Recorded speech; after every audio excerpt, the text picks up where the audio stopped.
পর্যন্ত রাইখা দিছে, শরীরের মধ্যে একটু শব্দ হইছে না। যারা শরীয়তের বিরোধী ছিল, ওলিয়া উলিয়ার বিরোধী ছিল, সুফিবাদী বিরোধী ছিল, তারা বলে এতদিন একটা বিচার করছি। নাউজুবিল্লাহ বলেন না। বাবা গভীর মনোযোগ। সর্বশেষ মাগরিবের সময় গেল, এশার সময় চলে গেল, ফকির তিনি কোথায় যেন চলে গেল, রাত্র হয়ে গেল, সকালে ফজরের আযান দেওয়া হলো, আসসালাতু খায়রুম মিনান নাউম বলে ঘুম থেকে নামাজ ভালো যে মাত্র বলা হইল, সকালে ঘুম থেকে উঠলো, উঠার পরে ফজর নামাজ পড়লো, কিন্তু আমার আল্লাহ তাআলা ওই যে বাদশার এরিয়াটা আছে, ওই এরিয়ার মধ্যে আমার আল্লাহ সূর্য উঠাই না।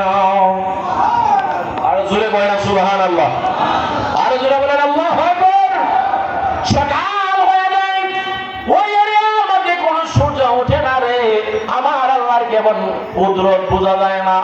সূর্য যখন না ওঠে, হঠাৎ করিয়া আলেম ওলামার কাছে বাদশা খবর লাগাইলো। আলেম ওলামারা যারা উলিয়া উলিয়া বিরোধী ছিল, ফকিরের বিরোধী ছিল, তাদেরকে জানায় কি ব্যাপার।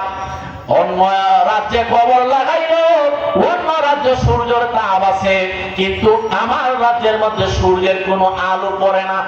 উলিয়া উলিয়াদের কেমন কারামত! হায় হায় হায়!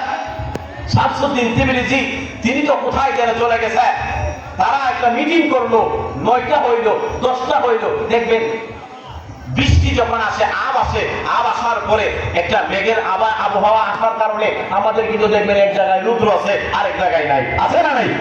কিন্তু ওই বাদশার এরিয়াতে সূর্যের আলো নাই, অন্ধকারের মতো হয়ে গেছে, রাতের মতো হয়ে গেছে। এই ফকিররা, অনেক লম্বা ঘটনা, কিতাবে আসিবিরে বলতেছিল তোমার